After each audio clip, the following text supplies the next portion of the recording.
Uummanni Itoophiyaa amma yeroo ammaatti miliyoona 130 ol dabraa jira jechaadha. Dhimmi hulaa galaanaa dhimma siyaasaa osoo hin taane dhimma tarsiimaawaa nageenya biyyaati jechaadha. Iccitiin biyya tokko irra caalaan hulaa galaanaa irratti kan mirkanaa'u. Qabeenya galaanaa keessa jirutti fayyadamuu qofa osoo hin taane inni guddaan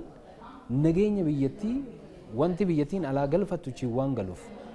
dinagdee biyyattii achiin alatti ergiinis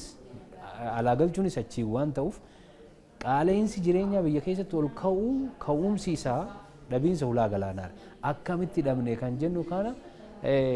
reefun tana ka'aa ture waliigalteen garaagaraa gaafas mallattaa'aa ture haa ta'u malee bara 1948 akka faranjiitti mootiin Haile Sillaasee konfiraansii nageenyaa biyya Paaris Faransaay irratti ta'e irratti waliigalteen Xaaliyaan fi mootiin duraan walii mallatteessan san Xaaliyaan lammaffaa dhuftee waan Itoophiyaa weerarteef diigameera null and void jedhee dikleer godhee addunyaallee kana beektee Eertiraa Itoophiyaatti maktee hulaa galaanaa Itoophiyaan fayyadamuu qabdu sirriitti clear gootee ifa gootee qorannaa mootummaa gamtoomanii keessatti ka'ee jira jechuudha. Asab yoo laalle garuu Asab Eertiraan turre of dandeessee autonomous region turte kanaaf kabajamoo muummee ministeeraa dhimma kana paarlaamaa irratti gaafa kaasu nama gammade keessaa inni tokko. Arra karaa nagaatiin waliigallee kana finne taanaan karaa kamiinuu seeraanis seenaanis kan Itoophiyaa waan ta'eef kana finne taanaan dhaloonni keenya boru wal loluun yookiin biyya ammoota qabeenya keenya fudhatte kana wajjin wal loluun dirqama ta'a jechaadha.